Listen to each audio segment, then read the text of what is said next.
Kembali dari dunia abadi. Audiobook, novel silat. Episode 19. Jia Yelei memang membuat Tang Xiu merasa ragu. Namun, melihat bahwa ia dengan mudah mengakui kesalahannya dan juga meminta maaf secara langsung dengan nada dan ekspresi yang tulus, Tang Xiu pun melihatnya dalam sudut pandang yang baru. Orang yang mampu mengenali kesalahannya akan mampu memperbaiki diri, seperti kata pepatah. Meskipun memiliki beberapa kekurangan, karakter Jia Yelei dapat dikatakan sebagai anak muda yang menjanjikan. Di mana ayahmu? Tang Xiu menganggukkan kepalanya pelan dan bertanya dengan tenang. Jia Yelei dengan hati-hati mengambil koper Tang Xiu dan buru-buru menjawab. Dia masih di atas meja karena hari ini adalah batas waktu yang ditetapkan oleh lawannya, jadi dia harus terus berjudi dengan mereka. Kalau tidak, mereka akan menjual kenang-kenangan ibuku. Tang Xiu diam-diam menggelengkan kepalanya. Jia Ruidao tampaknya telah jatuh ke dalam lubang yang dalam. Dia telah digigit ular berbisa dan lawan-lawannya telah memukulnya di titik lemahnya. Karena tulang rusuknya yang lunak telah direbut oleh lawan-lawannya, dia tidak punya pilihan selain menyerah. Irama. Tang Xiu benar-benar mengerti apa arti kata ini. Ritme, khususnya memiliki makna yang dalam bagi para penjudi. Jika penjudi profesional mengendalikan ritme perjudian, mereka pasti akan menang besar. Namun di sisi lain, begitu mereka kehilangan kendali ritme, mereka harus menghadapi kesulitan dan rintangan yang tak terhitung jumlahnya dalam mencoba untuk menang. Pulau Jingmen, Klub Surga. Pengunjung tetap Pulau Jingmen, semuanya biasanya adalah penjudi sejati. Mereka saling kenal dan saling kenal. Perjudian biasanya tidak diadakan di dalam gedung, melainkan di atas kapal pesiar mewah di pelabuhan Pulau Jingmen. Konon, bos besar di balik klub Paradise adalah Ouyang Lulu, putri tertua keluarga Ouyang, dan keluarga pertama Pulau Jingmen. Ini, tentu saja, adalah jenis bisnis ilegal, dengan potongan-potongan besar kue lezat yang dibagi-bagi oleh banyak orang. Kalau tidak, tanpa tempat berlindung yang aman seperti itu, akan sangat sulit untuk bertahan melawan orang-orang yang tamak. Pada saat ini, di dalam kantor yang luas dan terang di kapal pesiar mewah Paradise Club, Ouyang Lulu sedang menghibur dua teman sekelasnya dari Beijing. Teh olong merah ini hanya diproduksi di Pegunungan Wui. Teh ini termasuk jenis teh hitam dengan kualitas terbaik.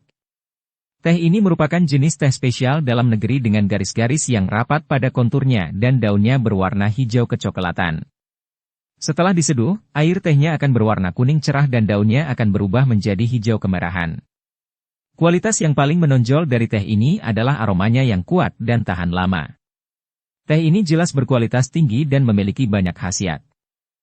Senyum mengembang di bibir Bai Tao saat melihat postur anggun Ouyang Lulu yang sedang membuat teh dengan malas. Teh olong merah ini memiliki kualitas terbaik, dan juga sangat berharga karena sangat sulit ditemukan. Paman saya pernah mendapatkannya dengan susah payah dan mencoba segala cara. Hanya dari pedagang teh besar dari Provinsi Selatan dia mampu membeli beberapa. Namun, tampaknya Nona Ouyang benar-benar memiliki kemampuan untuk mendapatkan teh yang istimewa ini. Ouyang Lulu tersenyum dan berkata, apakah menurutmu aku menarik untuk digoda, kawan lama? Ngomong-ngomong, aku tidak pernah tahu bahwa kamu adalah seorang ahli teh. Aku mungkin harus menemuimu nanti dan mempelajarinya saat aku punya waktu. Bai Tao tersentak sejenak sebelum buru-buru menjawab. Tidak, itu akan menjadi pamer di depan seorang ahli. Lebih baik kamu bertanya kepada ahli yang sebenarnya yang kukenal. Dia sangat berpengetahuan tentang teh. Pengetahuanku hanya dangkal, aku hanya mengetahuinya karena aku terpengaruh dan hanya mendengar serta melihatnya. Ouyang Lulu bingung dan bertanya. Siapa dia? Bai Tao melirik Cui dan terkekeh sebelum menjawab. Itu tidak jauh di Cakrawala, dan dia ada tepat di depan matamu. Sebagai orang yang cerdas, Ouyang Lulu dengan cepat memahaminya, dan tiba-tiba berbalik ke arah Cui. Dengan ekspresi heran, dia bertanya. Ahli teh itu ternyata kamu, Cui. Bagaimana mungkin? Dan mengapa kamu bersikap rendah hati bahkan di depan temanmu? Cui tidak dapat menahan tawa dan menjawab. Pertama-tama, saya menganggap diri saya sebagai ahli teh di antara generasi yang sama.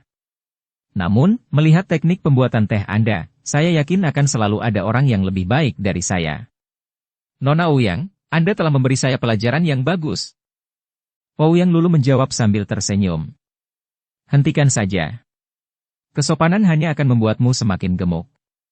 Aku tahu kau akan menjadi gemuk dalam waktu singkat. Ah, benar juga. Kenapa kalian berdua tidak sibuk kali ini? Kau bahkan punya waktu untuk datang ke Pulau Jingmen. Bai Taolah yang menjawab sambil tersenyum. Sebenarnya, kami hanya pergi ke Star City untuk mencari anak itu, Long Zhengyu, karena kami punya janji untuk mendapatkan beberapa tiket ke Thailand. Namun, saya tidak pernah menyangka bahwa dia berubah pikiran karena suatu peluang proyek besar. Ouyang Lulu tertawa. Meskipun aku belum pernah bertemu Long Zhengyu, aku sudah sering mendengar namanya, terutama dari kalian berdua. Setiap kali kita bertemu, kalian berdua selalu menyebutnya. Sepertinya aku harus bertemu dengan Tuan Muda Long yang terkenal ini jika aku punya kesempatan untuk melihat seperti apa orang yang luar biasa itu, yang bahkan layak untuk kalian berdua jalin persahabatan yang begitu lama dan mendalam. Bai Tao tertawa. Tentu saja, dia hebat. Dia bahkan tidak kalah sedikit pun dibandingkan kita.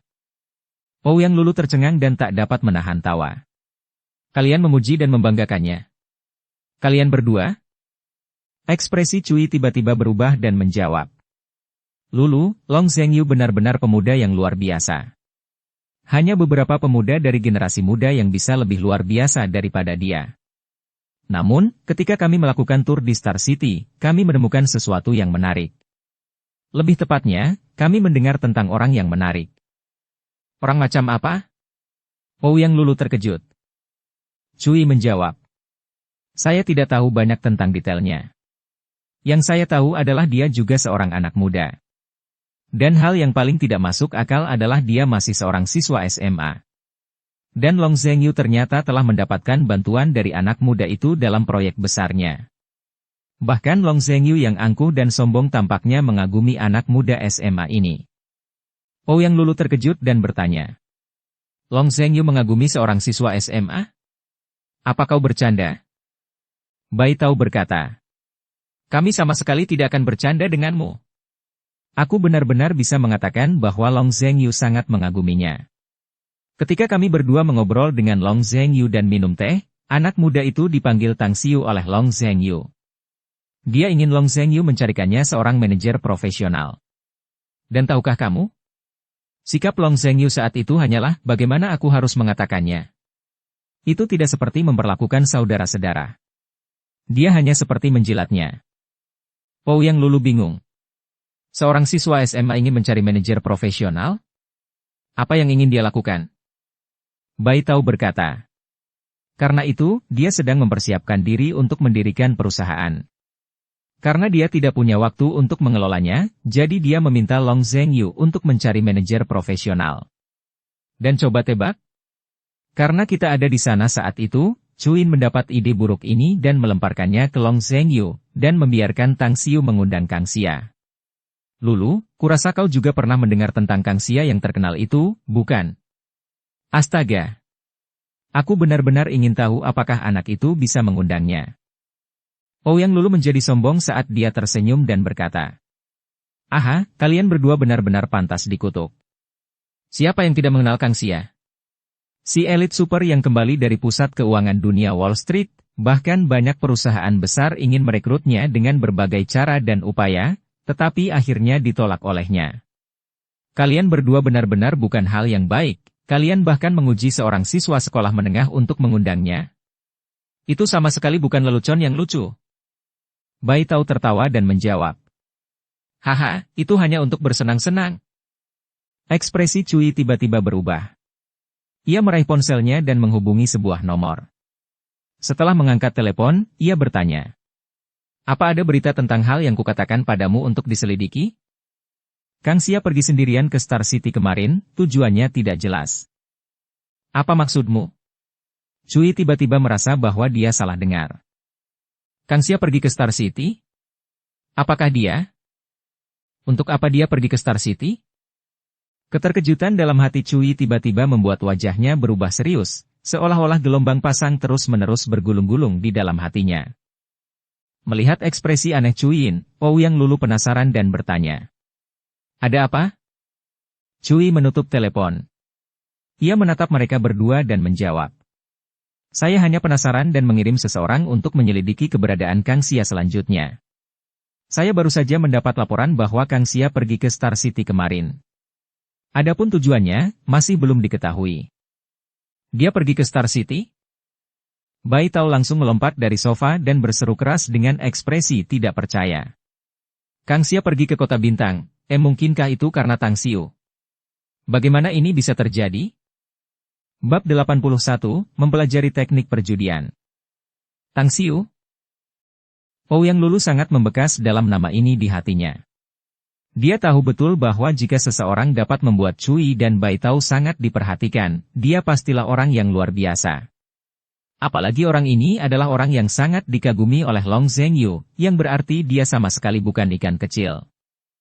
Selain itu, jika manajer emas legendaris Kang Xia benar-benar pergi sendiri ke Star City untuk mencarinya, maka dia benar-benar hebat.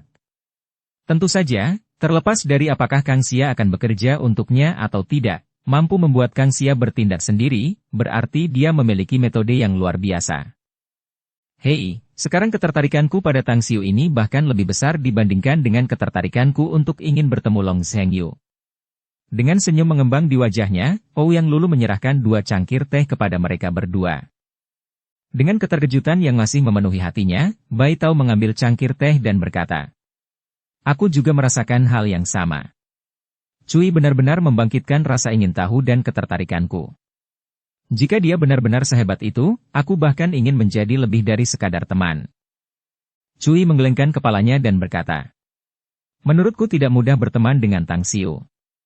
Saat kita berada di Star City, jika aku tidak salah menganalisis, Long Zhengyu bukanlah teman sejati Tang Xiu. Bahkan jika dia memberikan vilanya kepada Tang Xiu, sepertinya dia tidak memberikan segalanya untuk mempertahankannya. Di dunia ini, ada beberapa orang yang mudah berteman, jika tidak ada konflik kepentingan di antara mereka. Namun begitu manfaatnya meningkat, keinginan untuk menjadi teman sejati sama saja dengan melambung ke langit." Ouyang Lulu tersenyum tipis. "Baiklah, lupakan saja masalah ini dulu. Bukankah kalian berdua datang untuk mengunjungi Pulau Jingmen, untuk menemui teman sekelasmu yang lama dan membicarakan masa lalu? Mari kita bicarakan sesuatu yang menyenangkan saja, mari kita lihat apakah aku bisa membantu." Bai Tao dan Cui saling berpandangan sementara Cui terkekeh lalu berkata, "Aku mendapat telepon 2 hari yang lalu. Adikku di Pulau Jingmen punya bawahan bandar judi dan dia bilang kalau ada anak kecil yang baru saja berjudi. Anak itu kalah, setelah itu, kakek anak itu muncul, dan dari situ, adikku mendapat batu giok berkualitas tinggi. Kau tahu kan kalau aku sangat tertarik dengan batu giok jenis ini karena aku juga berkecimpung di industri bisnis batu giok.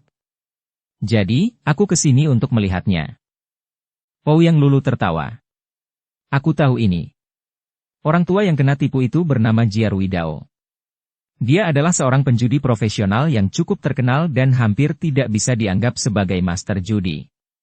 Sayangnya, kali ini dia gagal total. Lawannya adalah salah satu dari 3 penjudi teratas dari Makau, si jari emas Ye Taifu. Dan, Jiarui Dao akhirnya kalah telak. Dia tidak hanya bangkrut, tetapi dia juga meminjam beberapa ratus juta dari beberapa temannya di sini. Aku pikir dia akan segera kehilangan uang itu juga." Cui tertawa. "Aku tidak tertarik berjudi, tapi aku menginginkan batu giok itu." Ouyang Lulu melihat jam dan berkata, "Hari ini, kebetulan adalah pertandingan judi mereka. Kau ingin menghabiskan waktu dan melihat-lihat?" "Ah benar, karena kau datang ke tempatku, kau seharusnya tahu bahwa Ye Taifu dan Jiarui Dao akan bertanding di klub Paradise-ku." Ketuk-ketuk. Pintu diketuk, dan seorang pria paruh baya memasuki ruangan. "Ada apa?" Ouyang Lulu bertanya dengan santai. Pria parubaya itu berkata, "Bos, rumah judi berikut, Ye Taifu versus Jiarui Dao." Jiarui Dao tiba-tiba berhenti dan meninggalkan klub Paradise kami. Dia bilang dia ingin pertandingan itu dijadwalkan ulang untuk besok. Alis Ouyang Lulu berkerut saat dia menatap Cui dan tersenyum. "Sepertinya hari ini kamu tidak bisa bersenang-senang, ya? Pokoknya, ayo pergi. Kita akan makan malam-malam ini, aku yang traktir." "Baiklah." Cui dan Bai tahu pada awalnya tidak menantikan rumah judi, jadi mereka tidak merasa kecewa. Pulau Jingmen. Di luar Hotel Jarvis Bintang 5, wajah Jiarwidao penuh dengan kegembiraan. Matanya terpaku ke persimpangan di kejauhan. Di sampingnya, murid kedua, Zhang Tiechun juga dipenuhi dengan antisipasi. Juru selamat mereka telah datang, akhirnya. Mereka tahu betul bahwa tamu terhormat yang mereka tunggu adalah harapan terakhir mereka. Tuan Tang seharusnya segera datang, kan? Zhang Tiechun mengangkat pergelangan tangannya dan melihat arloji sambil berkata demikian. Jiarwidao berkata, "Ya. Mereka seharusnya sudah tiba sekarang. Mungkinkah ada sesuatu yang sedang terjadi?" Mata Zhang Tiechun menyipit saat dia menunjuk ke jalan. "Tuan, seharusnya mobil itu, kan?" Jiarwidao melihat ke arah yang ditunjuk oleh murid kedua. Tiba-tiba dia merasa gembira dan berkata, "Ya, itu mobil anak bungsumu. Ayo kita temui mereka." Mobilnya berhenti. Jiarwidao berlari ke mobil dan mengulurkan tangannya untuk membuka pintu. "Kakak Tang." Pada pandangan pertama, Jiarwidao melihat Tang Xiu dan kemudian menyapa dengan gembira. Namun, ucapannya membuat ketiga muridnya saling memandang dengan cemas, dengan ekspresi malu di wajah mereka. Bagaimanapun, bahkan yang termuda di antara mereka, Jia Yelei, 5 atau 6 tahun lebih tua dari Tang Xiu. Ucapan ini menurunkan peringkat mereka satu generasi. Tang Xiu mengangguk dan berkata, bukankah kamu sedang berjudi? Bagaimana bisa kamu ada di sini? Aku tidak punya banyak uang dan aku harus menyimpan sebagian untukmu untuk pertandingan judi besok. Jadi aku berhenti di tengah jalan dan bergegas kembali. Jiarwidao berbicara dengan ekspresi getir. Tang Xiu berkata, "Ayo pergi. Kita bicarakan di dalam saja." Di dalam kamar presidensial di lantai atas, Tang Xiu dan Jiarwidao sedang duduk di sofa ruang tamu. Dan 3 murid Jiarwidao berdiri di belakangnya. Mata Jia Yelei sesekali melirik ke arah ayahnya dengan cemas, takut, dan ekspresi lainnya. "Saudara Tang, saya tidak tahu harus berkata apa untuk kebaikan hati yang sebesar ini. Anda terbang dari ribuan mil jauhnya untuk membantu saya. Rasa terima kasih ini akan terukir di dalam hati saya. Jika Anda membutuhkan bantuan saya di masa depan, bahkan jika saya harus melewati gunung api dan jutaan pisau, saya tidak akan gentar atau mundur." Jiarwidao berbicara dengan tulus. Tang Xiu berkata, "Ceritakan padaku tentang lawannya." Jiarwidao segera berbalik dan mengangguk kepada murid kedua, Zhang Tiechun. Tak lama kemudian, informasi itu diserahkan kepada Tang Xiu. Sementara Tang Xiu masih membaca informasi itu, Jiarwidao berkata, "Lawan kita bernama Chen Kai, seorang tuan muda penganut paham hedonisme yang terkenal di Pulau Jingmen ini. Ia menghabiskan banyak uang untuk mengundang Ye Taifu. Murid-muridku tidak hanya kalah dari mereka, tetapi aku juga kalah berkali-kali. Ye Taifu adalah salah satu dari 3 master judi teratas dari Makau. Ia juga dikenal sebagai jari emas, karena keterampilan curangnya dalam berjudi. Kupikir meskipun ia lebih baik dariku, levelnya tidak akan jauh, tetapi, sialnya." Sambil merapikan dokumen, Tang Xiu juga mendengarkan cerita Jiarwidao.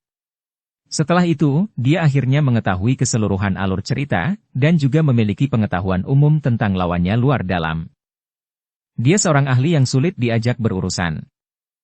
Tang Xiu menghela napas dalam-dalam. Dia menatap Jiarwidao dan berkata, "Aku bisa membantumu bertaruh dengan mereka, tetapi dengan syarat." Jiarwidao menjawab, "Ceritakan padaku." Tang Xiu berkata, "Pertama-tama, aku perlu menjelaskan beberapa hal.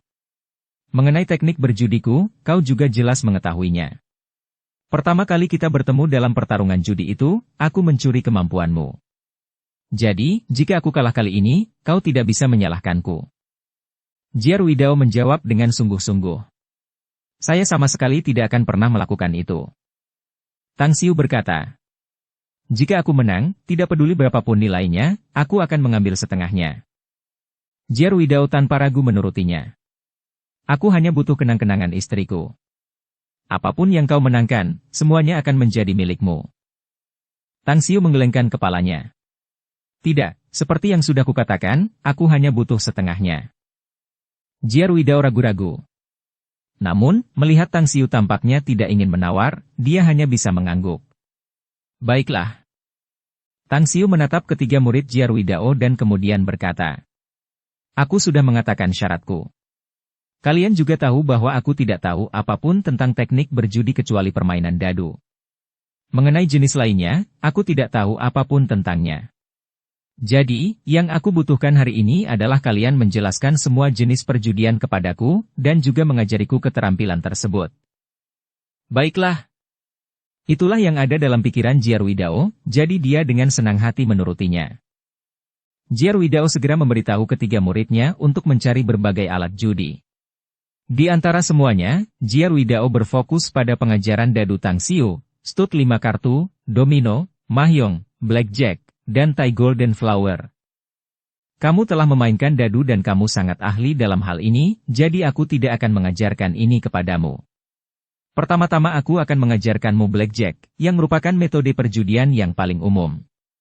Permainan yang biasanya aku mainkan dengan Ye Taifu dalam beberapa hari terakhir, kebanyakan adalah blackjack. Blackjack biasanya menggunakan 1 hingga 8 kartu.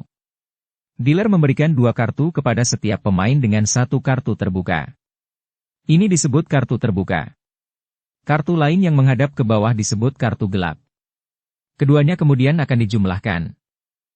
Penjudi rata-rata mungkin sangat bergantung pada keberuntungan untuk menang atau kalah. Namun, ahli judi sejati bergantung sepenuhnya pada berbagai teknik.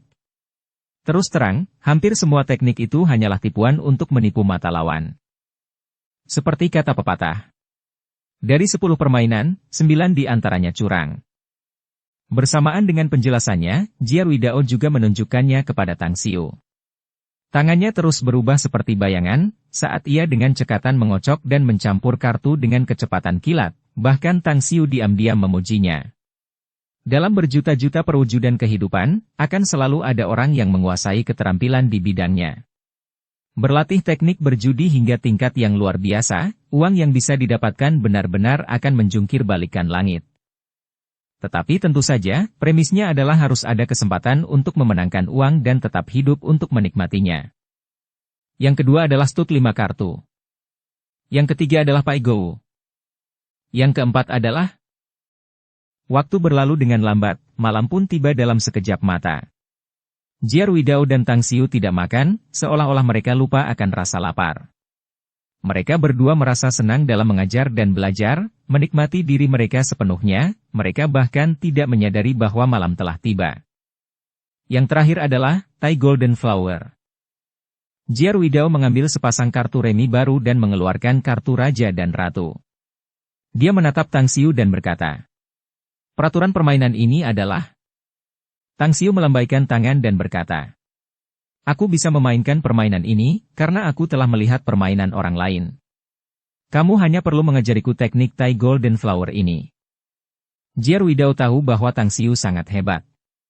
Dia pernah mengalaminya sebelumnya dan hari ini, cakrawalanya terbuka lebar. Setiap keterampilan berjudi yang diajarkannya kepada Tang Xiu, semuanya dipelajari dengan sangat cepat, bahkan kemahiran dan keterampilannya berkembang pesat. Jadi dia tidak marah sedikit pun ketika Tang Xiu menyela, dan sebaliknya, diam-diam merasa senang.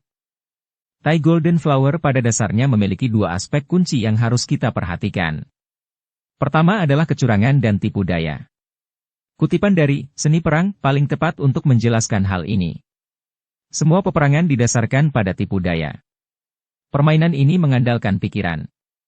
Beberapa orang mungkin mendapatkan kartu kecil, tetapi mereka bisa menang besar dengan teknik curang ini.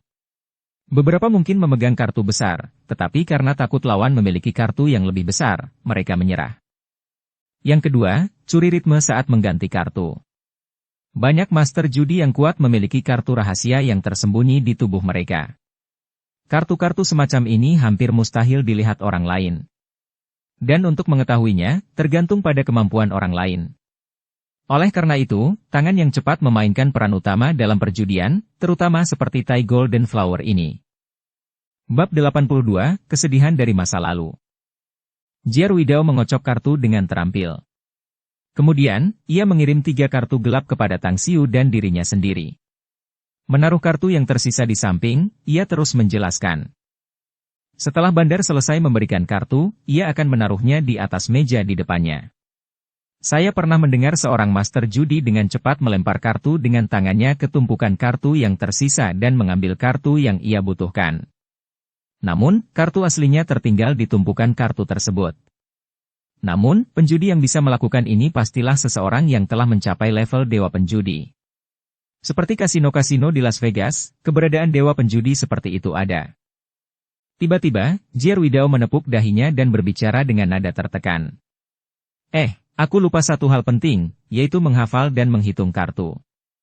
Kamu harus terus mengamati tangan dealer secara berkala. Ikuti ritmenya dan ingat mereka, cari tahu dan hitung posisi kartu, terutama saat kartu dipotong, kamu harus menunjukkannya dengan tepat. Tang Xiu menyentuh ketiga kartunya sesuai dengan penjelasan Jierwidao. Ketika dia melihat nomor kartu, dia tiba-tiba mengerutkan kening, karena dia melihat Jierwidao baru saja meletakkan tumpukan kartu dan melesatkan kartu secepat kilat, dan menyelesaikan pertukaran kartu dalam sekejap. Apakah diganti dengan kartu yang lebih kecil? Tang Xiu mendesah dalam hati. Dia akhirnya menyadari bahwa dia tidak hanya harus memperhatikan dengan saksama Jierwidao saat mengocok kartu, tetapi dia juga harus mengingat wajah dan posisi kartu. Jierwidao tampaknya belum menyadari bahwa Tang Xiu telah menukar kartunya, dan dia bahkan mengambil sebuah kartu dan segera menukarnya sekali lagi. 4 sekop, 5 hati, 6 hati, 1 straight. Tang Xiu membuka kartu itu. Bagaimana denganmu? Jierwidao berkata sambil tersenyum. Keberuntunganmu bagus, aku. Saat dia berbicara, tangannya bergerak sangat cepat untuk menyapu tumpukan kartu di depannya. Namun, hampir dalam sekejap, Tang Xiu segera bertindak dan dengan tepat meraih pergelangan tangannya. Karena itu adalah tangan Jierwidao yang sedang bermain, dia gagal menukar kartunya. Kamu tidak akan pernah bisa memainkan tangan cepat di hadapanku. Ekspresi Jierwidao membeku, dia tercengang. Dia melirik tangan Tang Xiu dengan ekspresi tidak percaya. Mulutnya berkedut saat dia memperlihatkan senyum pahit. Yang mulia, sungguh tidak dapat dipercaya bahwa matamu bisa secepat itu, tetapi bahkan tanganmu sangat cepat. Aku memiliki tangan yang sangat cepat karena bakatku dan melalui latihan selama puluhan tahun, tetapi kamu. Tang Xiu menjawab dengan enteng. Saya seorang seniman bela diri. Saya selalu waspada dan sigap terhadap lingkungan sekitar. Tinju dan telapak tangan saya sangat cepat. Kecuali orang itu lebih cepat dari saya akan dengan mudah menemukannya jika dia curang di depan saya. Jierwidao sangat gembira. Hebat! Saudara Tang, saya benar-benar tidak pernah menyangka bahwa Anda adalah seorang seniman bela diri. Setelah mengajari Anda dan melihat Anda mempelajari keterampilan hari ini, saya akhirnya merasa tenang. Sejujurnya, ini adalah kerugian besar bagi dunia perjudian karena Anda tidak ingin menjadi penjudi profesional. Saya dapat menjamin bahwa, jika Anda memiliki kemauan untuk berlatih teknik perjudian, Anda hanya akan membutuhkan waktu 3 hingga 5 tahun untuk menjadi Grandmaster perjudian yang paling terkenal. Grandmaster judi? Tang Xiu diam-diam menjadi sombong di dalam hatinya. Jika dia tidak melakukan apapun, dia bisa saja mengerahkan seluruh kemampuannya dan menjadi Grandmaster judi. Namun, selain tidak tertarik sedikit pun pada perjudian, yang benar-benar dia inginkan adalah mengolah dan meningkatkan kekuatannya, lalu kembali ke puncak di dunia abadi. Dia berpacu dengan waktu, dan tidak mampu menyia-nyiakannya. Ger. Perut Jierwidao tiba-tiba keroncongan. Tang Xiao tersenyum acuh tak acuh dan berkata, "Sudah terlambat. Ayo keluar dan makan sesuatu. Aku sudah hafal semua teknik berjudi yang kamu ajarkan padaku. Aku akan berlatih lagi di malam hari." Pikiran Jierwidao telah terkuras habis dalam permainan judi sepanjang hari. Dan itu sangat melelahkan sampai-sampai kondisi pikirannya tegang dan stres. Setelah kembali dan mengajarkan teknik judi kepada Tang Xiu, dia menemukan bahwa Tang Xiu memiliki bakat alami dan mudah menyerap semua yang dipelajarinya. Perasaan tertekan dan putus asa yang dialaminya tergantikan oleh suasana hati yang gembira, menyebabkan dia tiba-tiba merasa lelah. Dia tentu saja setuju setelah mendengar saran Tang Xiu. "Saudara Tang, murid-muridku seharusnya sudah memesan tempat makan pribadi, ayo berangkat sekarang." Setelah meninggalkan kamar presidensial, murid pertama Jia Ruidao, Gong Dalong, telah menunggu di luar pintu. Setelah melihat mereka berdua keluar, dia dengan hormat menyapa. Guru Tang. Saya telah memesan tempat duduk di aula pesta abadi. Saudara muda kedua dan ketiga juga menunggu di sana. Bagus. Jia Ruidao mengangguk dengan ekspresi puas. Ia menatap Tang Xiu dan berkata cepat. Saudara Tang, aula pesta abadi ini adalah restoran khusus di Pulau Jingmen. Restoran ini sangat mewah. Tidak seorang pun akan bisa masuk jika mereka tidak memiliki keanggotaan. Tang Xiu tidak mengangguk. Dia tidak punya kesan yang baik terhadap mereka yang bersikukuh mengejar status dan identitas di restoran kelas atas atau clubhouse. Karena sejauh yang dia tahu, era ini tampaknya menjunjung tinggi slogan bahwa setiap orang setara untuk tujuan bersama dalam membangun masyarakat yang harmonis. Namun, batasan ambang batas mengenai tipe orang yang bisa masuk, hanya akan membagi orang ke dalam kelas-kelas. Jika berada di dunia kultivasi di mana setiap orang berusaha untuk menjadi abadi, Tang Xiu mungkin bisa terbiasa dengannya. Namun, di era baru ini, kurang lebih, ini memberinya perasaan seperti seorang munafik. Mengendarai Mercedes-Benz melewati kota yang ramai dan penuh kesenangan, mobil itu dengan cepat mengubah arah saat mereka mendekati garis pantai. Pepohonan hijau yang rimbun berada di kedua sisi jalan setapak dua jalur, karena hanya ada lampu jalan kuning redup dengan hampir tidak ada mobil yang lewat. Sesekali, mobil patroli penjaga keamanan terlihat berpatroli dan lewat tanpa suara. Secara bertahap, suara ombak laut terdengar, seolah-olah berasal dari cakrawala. Seiring dengan mobil yang melaju, suara-suara itu menjadi lebih jelas. Akhirnya, di depan, sekelompok bintang berkelap-kelip seolah-olah memancarkan cahaya dan muncul di depan Tang Xiu. Hah! Setelah melihat cahaya-cahaya itu, hati Tang Xiu tiba-tiba bergetar dan tanpa sadar dia berseru. Susunan pena naga penghalang air. Jia Ruidao di sampingnya menjawab dengan ekspresi bingung. Saudara Tang, apa yang kamu katakan? Tang Xiu menghela napas dalam-dalam karena ia hampir tidak bisa mengendalikan napasnya. Ia berbalik dan menatap Jia Ruidao, lalu bertanya. Seberapa banyak yang kau ketahui tentang aula pesta abadi ini? Jia Ruidao menggelengkan kepalanya dan berkata. Aku tidak tahu banyak tentangnya. Pemiliknya termasuk jenis dewa naga yang ekor dan kepalanya tidak terlihat. Menurut rumor, ketika Pulau Jingmen pertama kali dikembangkan, aula pesta abadi sudah ada di sini, dan skalanya meluas seiring waktu. Namun, ada keadaan tertentu yang ku ketahui. Tang Xiu berkata. Keadaan khusus apa? Suara Jia Ruidao merendah saat dia berkata. Meskipun aula pesta abadi mengenakan harga yang sangat tinggi untuk bersantap di sini, tetapi makanan lezat dan anggur mereka benar-benar istimewa, bahkan orang-orang akan meneteskan air liur saat melihatnya. Selain orang-orang kaya yang datang ke tempat ini, ada juga tipe orang lain yang mungkin masuk, mereka adalah seniman bela diri. Orang-orang dari dunia persilatan? Tang Xiu merasa heran mendengar kata-kata Jia Ruidao. Jia Ruidao menjelaskan lebih lanjut. Ya, seniman bela diri. Hal yang paling tidak masuk akal adalah, jika seniman bela diri yang makan di restoran itu mampu memecahkan formasi 1000 revolusi yang dipasang oleh pemiliknya, mereka dapat makan dan minum dengan bebas di sana. Formasi 1000 revolusi? Hati Tang Xiu bagaikan diguncang gempa bumi dahsyat dan kulitnya langsung berubah putih seperti kertas. Kenangan dari dunia abadi mengalir tak terkendali di dalam benaknya. Di lapangan latihan bela diri Istana Megah, suara lembut dan kekanak-kanakan seorang gadis kecil bergaun putih tiba-tiba muncul dan terngiang di benaknya. Guru, Yan Er telah memecahkan rekor 3.600 hari dalam formasi 1000 revolusi. Bagaimana dengan terobosanku? Namun, guru jahat dan bertindak tanpa malu-malu. Anda telah menempatkan manusia emas kecil di titik yin, bukan?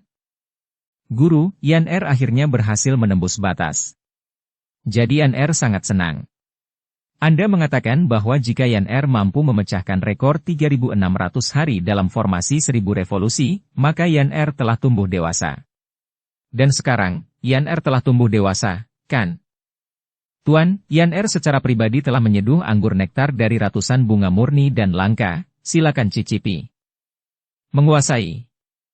Jejak manik-manik kristal membengkak di mata Tang Xiu.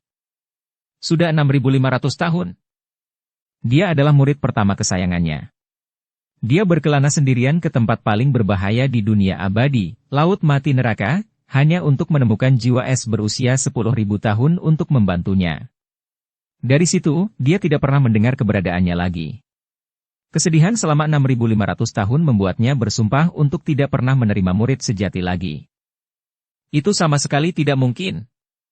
Meskipun akulah yang menciptakan formasi 1000 revolusi dan formasi naga penahan air, dan dialah satu-satunya orang yang pernah kuajarkan formasi tersebut, ini seharusnya hanya kebetulan. Ini benar-benar hanya kebetulan. Tang Xiu terus-menerus mengulang kalimat ini di dalam hatinya. Tak lama kemudian, Mercedes-Benz itu terparkir di tempat parkir yang luas. Jia Yelei yang sudah lama menunggu, melangkah maju untuk membuka pintu sambil melihat Tang Xiu dan ayahnya keluar. Ayah, Tuan Tang, kamar pribadi sudah dipesan terlebih dahulu, sudah menunggu kalian berdua. Jia Ruidao mengangguk pelan. Ia menatap Tang Xiu dan berkata, Tuan Tang, ayo kita pergi bersama. Tang Xiu terdiam sejenak sebelum menjawab. Beritahu aku nomor kamar pribadi. Aku cukup bosan dan ingin menghirup udara segar di luar. Setelah itu, aku akan pergi ke kamar yang dipesan dan menemuimu. Ini, Jia Ruidao ragu-ragu. Tang Xiu melambaikan tangan dan berkata, Pergilah. Aku akan baik-baik saja. Jia Ruidao mengangguk dan berkata, Kalau begitu, kami pergi dulu. Kakak Tang, kalau ada apa-apa, cepat hubungi aku. Baiklah. Tang Xiu mengangguk tanpa suara. Setelah mengantar Jia Ruidao dan murid-muridnya pergi, Tang Xiu memilih jalan setapak di hutan, berjalan di sekitar alun-alun air mancur dan langsung menuju ke garis pantai. Bintang-bintang memenuhi langit yang luas saat cahayanya bersinar di atas permukaan laut, saat memantulkan kembali cahaya yang berkilauan itu. Sebuah perahu tunggal sejauh 1 kilometer dari pantai terapung bersama ombak laut. Dengan penglihatannya yang tajam, Tang Xiu dapat dengan jelas melihat punggung seseorang yang kurus di atas perahu, memancarkan kesan yang mendalam akan perasaan sepi dan sunyi. Tang Xiu menarik napas dalam-dalam sambil duduk bersila di pasir pantai. Dao Agung memiliki banyak sekali jalan yang sulit. Bersiap maju melewati duri dan rumput liar di sepanjang jalan. Seperti langit yang tak bergerak, jiwaku mengusir kegelisahan. Pikiran yang tak berujung kembali ke jiwa di dalam. Sambil melafalkan seni rahasia, mantra pemurnian jiwa kesedihan dan kebahagiaan agung, jiwa Tang Xiu melonjak ketika ki spiritual langit dan bumi melolong dari segala arah dan menyerbu ke arahnya, seolah-olah itu adalah mata air jernih yang menyapu semua riak di dalam hatinya. 10 menit kemudian. 1 kilometer jauhnya, di atas perahu di laut, raut wajah seorang gadis cantik yang duduk bersila tiba-tiba berubah. Ekspresi terkejut terpancar di matanya yang seperti bintang saat ia segera berbalik untuk melihat ke arah pantai. Dengan indera tajamnya, ia dapat merasakan bahwa ki spiritual langit dan bumi di sekitarnya hanyut ke arah seseorang yang duduk bersila di pantai. Dukung channel Novel Silat dengan subscribe, follow, like, komen dan share. Bab 83, Mengakui Kesalahan. Seluruh langit malam ditutupi bintang-bintang saat cahaya gemerlap dipantulkan kembali ke permukaan laut. Gadis cantik itu melayang seolah-olah seorang peri turun dari 9 surga. Jari-jari kakinya mengetuk lembut permukaan laut seolah-olah dia sedang menginjak ombak laut saat dia melintasi laut menuju sosok yang duduk bersila di pantai. Setelah selusin napas, jarak tempuh beberapa kilometer telah ditempuh gadis cantik itu. Dia berhenti beberapa puluh meter dari Tang Xiu dan matanya yang cerah menatapnya beberapa kali. Kemudian, dia dengan hati-hati mengeluarkan sebuah lukisan dari dadanya dan membandingkan gambar itu dengan wajah Tang Xiu.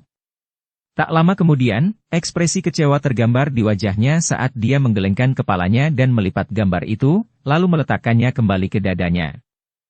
Hah! Mata Tang Xiu langsung terbuka. Pandangannya langsung tertuju pada gadis cantik itu dengan ekspresi dingin di matanya. Gadis di hadapannya tampak berusia 20 tahun. Dan yang mengejutkannya, kultivasinya jauh lebih kuat daripada dirinya. Dia bahkan tidak dapat merasakan kedatangannya, dan baru setelah dia berada puluhan meter jauhnya dia menyadari kedatangannya. Siapa kamu? Gadis yang memikat itu bertanya dengan suaranya yang jelas dan tegas. Tang Xiu menjawab dengan acuh tak acuh. Aku hanya tamu yang makan di sini. Bagaimana denganmu? Gadis itu berkata sambil tersenyum. Saya adalah pemilik tempat ini. Nama saya Gu Xiaosui. Sama seperti Anda, saya juga seorang kultivator yang menempuh jalur kultivasi abadi. Siapa nama Anda? Tang Xiu menangkupkan tinjunya dan berkata. Tang Xiu, seorang kultivator bebas. Tang Xiu? Gu Xiaosui berkedip. Wajah di foto itu muncul lagi di benaknya. Namanya sama, tapi kenapa dia begitu berbeda? Dia merasa harus menyelidiki lebih jauh, tetapi kemudian berpikir bahwa mungkin saja nama belakangnya sama. Dia tidak memikirkannya lebih jauh saat dia tersenyum dan berkata, ada banyak seniman bela diri yang mengunjungi aula pesta abadi kita. Tetapi setelah bertahun-tahun, lebih dari 1 dekade terakhir, hanya kurang dari 10 kultivator yang mengunjungi tempat ini. Raut wajah Tang Xiu berubah. Dia bisa memahami inti dari kata-kata Gu Xiaosui, kultivator dan kultivasi abadi. Setelah terdiam sejenak, dia bertanya. Apakah kamu pernah melihat kultivator lainnya? Gu Xiaosui mengangguk. Ya. Aku juga pernah ke banyak tempat, mengundang mereka untuk menjadi tamu di aula pesta abadi milikku. Namun, sangat disayangkan bahwa para kultivator yang menguasai ilmu alkimia dan pengobatan sangat jarang. Setelah mengatakan itu, ekspresi sedih muncul di wajahnya. Mata Tang Xiu menyipit saat dia mengangguk dan berkata, karena kamu adalah pemilik tempat ini, bolehkah aku menanyakan sesuatu? Silakan. Gu Xiaosui kembali ke ekspresi biasanya dan tersenyum. Tang Xiu melanjutkan. Saat aku datang ke sini, aku melihat dari kejauhan dan tidak menyadari bahwa kau telah menyebarkan susunan formasi yang sangat kuat. Susunan itu tampaknya mampu memisahkan air, menahan naga, mengumpulkan ki spiritual, menarik urat spiritual, dan memanfaatkan fitur langit dan bumi, dan aku yakin bahwa tempatnya memiliki pola Feng Shui yang sangat berharga. Bisakah kau memberitahuku apa nama susunan formasi ini? Gu Xiaosui berseru keras karena tidak percaya. Kakak kamu bahkan bisa melihat pena naga penghalang air. Astaga! Apakah kamu seorang master formasi? Buk, jantung Tang Xiu berdebar kencang. Ekspresi tidak percaya memenuhi wajahnya. Dialah yang menciptakan formasi pena naga penghalang air ini. Selain dia, hanya murid pertamanya yang tahu tentang formasi ini. Dan dia telah lama kehilangan informasi tentang keberadaannya. Mustahil bagi orang luar untuk mengetahui tentang formasi ini. Namun, bagaimana formasi ini bisa muncul di bumi? Siapa orangnya? Mungkinkah dia? Sikap Tang Xiu yang sangat mengesankan meroket dengan cepat, saat aura yang luar biasa menekan ke arah Gu Xiaosui. Sorotan cahaya melintas di matanya saat dia menatapnya dan berbicara dengan nada yang dalam. Katakan padaku, siapa yang menyebarkan formasi pena naga penghalang air ini? Gu Xiaosui tercengang. Tidak pernah sekalipun ia bermimpi bahwa anak laki-laki yang sama dengan kultivasi yang lemah di depannya bahkan dapat memancarkan aura yang mengerikan seperti itu. Aura ini membuatnya sangat tidak nyaman, karena membawa perasaan yang mengancam dan mengancam. Tanpa sadar ia melangkah mundur beberapa langkah. Itu guruku. Tang Xiu menjawab dengan suara tegas. Siapa gurumu? Alis hitam Gu Xiaosui terangkat saat amarah mengalir deras di dalam hatinya. Dia bersikap sopan padanya, dan Tang Xiu tiba-tiba bersikap kasar padanya. Dia mendengus dingin dan menahan aura menekan yang dikirim Tang Xiu padanya, lalu berkata, kenapa aku harus memberitahumu? Kamu ini siapa? Aku peringatkan kamu bahwa aku bukanlah gadis yang mudah diganggu. Dengan dasar kultivasimu seperti itu, akan mudah bagiku untuk menjatuhkanmu. Napas Tang Xiu membeku sesaat saat dia tiba-tiba menarik kembali auranya yang mengesankan. Seorang pria bijak tahu lebih baik menahan diri jika peluangnya tidak berpihak padanya. Dan dia mengakui bahwa dia bukan lawan gadis ini saat ini. Dia juga tahu bahwa dia telah kehilangan akal sehatnya karena dia terlalu ingin tahu orang yang menggunakan formasi pena naga penghalang air ini. Saya benar-benar minta maaf karena telah kehilangan sopan santun. Tang Xiu menangkupkan kedua tangannya dan berbicara. Gu Xiaosui mendengus dingin dan juga menarik kembali auranya. Dia kemudian menjawab dengan ringan. Mengenai siapa tuanku, lupakan saja. Aku tidak suka sikapmu. Begitu kau selesai makan di sini, cepatlah pergi. Dan jangan pernah kembali ke tempat ini lagi. Raut wajah Tang Xiu sedikit berubah dan berkata dengan enteng. Saya tamu dan Anda tuan rumahnya. Saya rasa Anda memahami kebenaran ini. Saya tidak makan dan minum gratis. Dan saya juga bisa membayar. Kami tidak menyambutmu di sini. Gu Xiaosui mengernyitkan alisnya dan berkata. Sebuah pikiran terlintas di benak Tang Xiu saat dia langsung berkata. Dengan mengatakan itu, kamu tampaknya ingin mencegahku datang, ya? Berusaha mengucilkanku? Kamu benar. Ekspresi gembira dan puas muncul di wajah Gu Xiaosui. Tang Xiu berkata dengan enteng. Kudengar kau punya formasi 1000 revolusi di sini.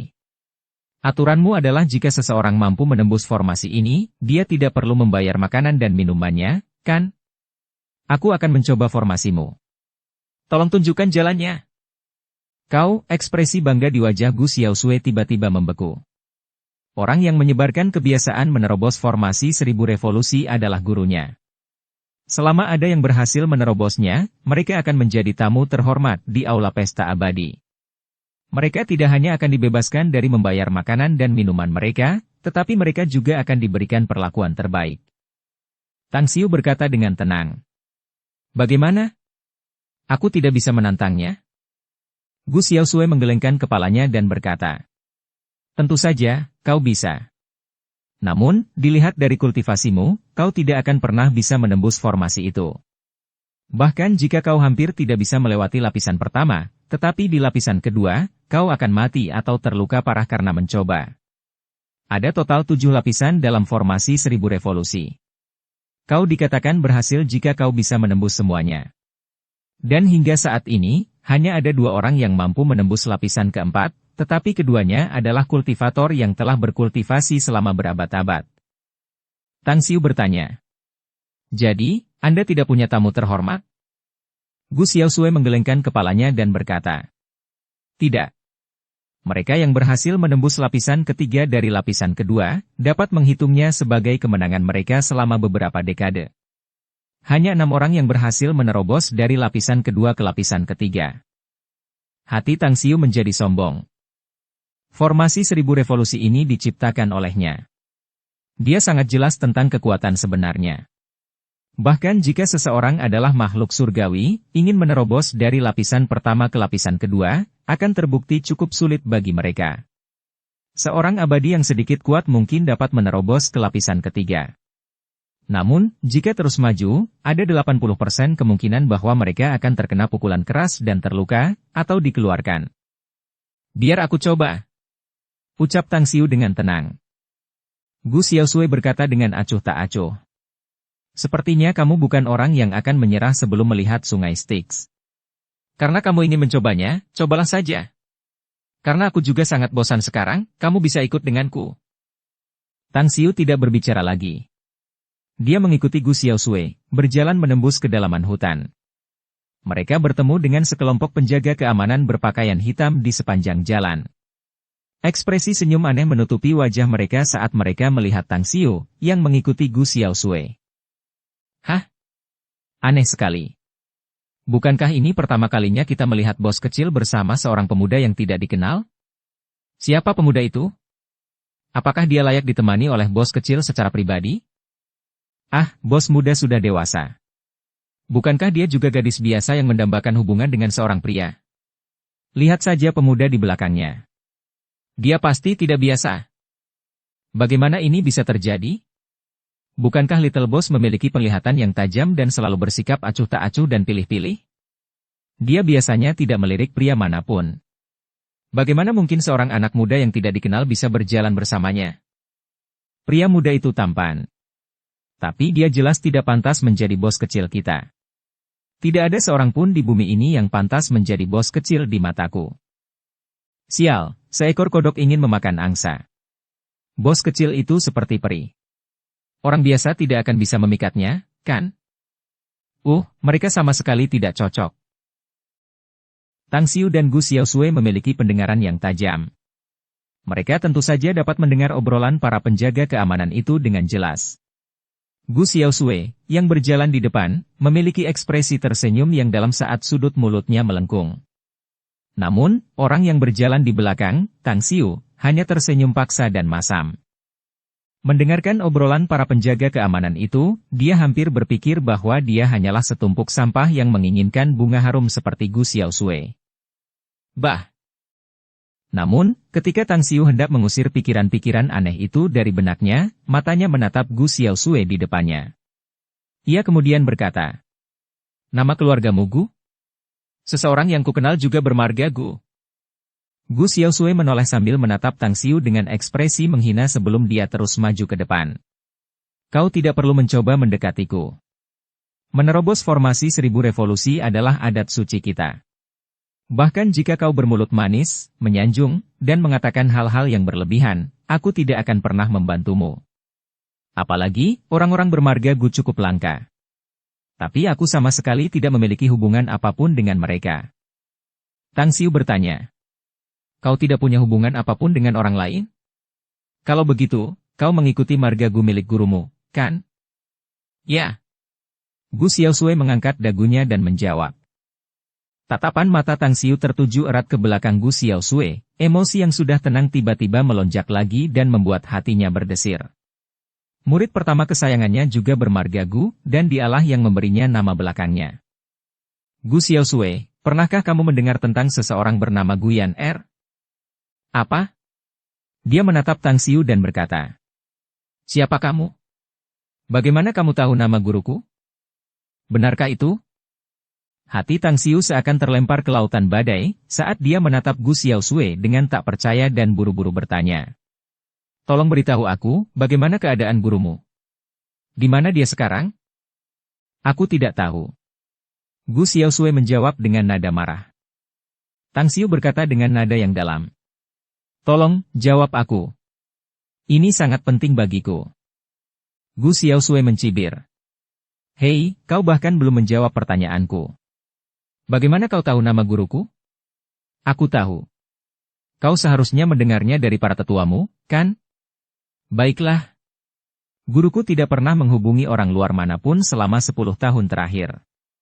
Tidak mungkin kau bisa menemuinya." Bab 84, Formasi 1000 Revolusi. Segala macam pikiran bergolak dan bergolak di benak Tang Xiu tentang guru Gu Xiaosui, karena perasaan dejavu semakin kuat di dalam hatinya. Namun, ia tetap merasa bahwa garis waktu itu salah. Ia hidup di dunia abadi selama 10.000 tahun, dan hanya 1 tahun telah berlalu di bumi. Namun, 6.500 tahun yang lalu Gu Yan'er menghilang di dunia abadi.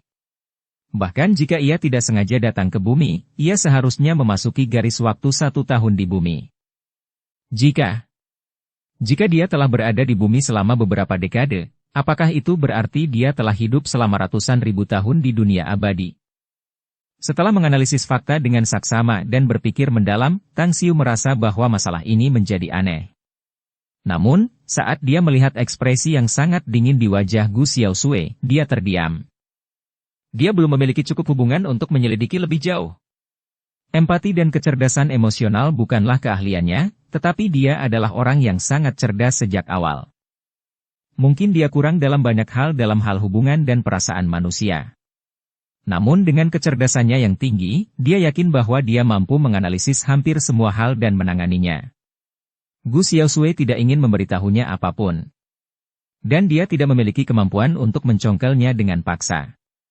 Oleh karena itu, dia hanya bisa menahan rasa ingin tahunya dan tidak lagi menyelidiki lebih jauh. Namun, masih banyak kekhawatiran yang memenuhi benaknya.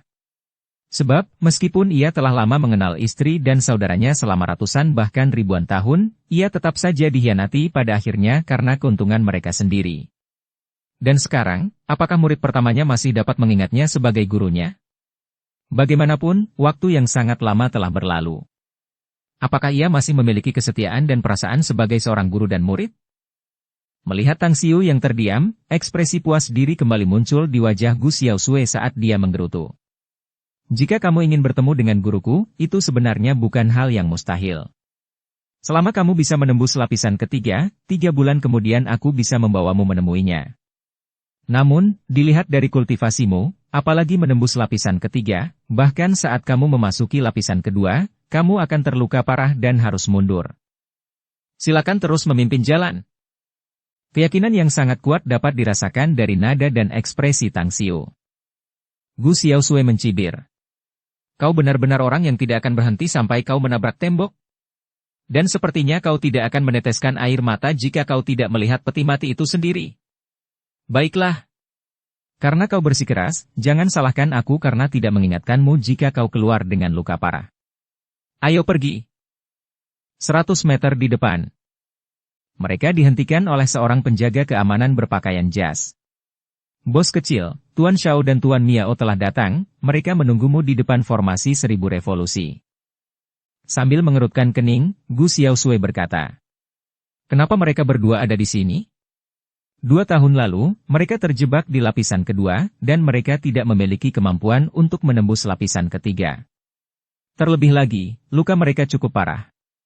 Bisakah mereka pulih dari luka mereka dan meningkatkan kultivasi mereka dalam 2 tahun ini? Petugas keamanan berkata. Mereka tampaknya sudah membaik. Gu Xiaosui menoleh dan melirik Tang Xiu. Kemudian, dia melangkah ke arah formasi revolusi 1000. Dia merasa bosan sekaligus kesepian baru-baru ini. Aula Pesta Abadi memiliki orang-orang untuk mengelola operasi, dan dia hanya berlatih dan berkultivasi sepanjang waktu.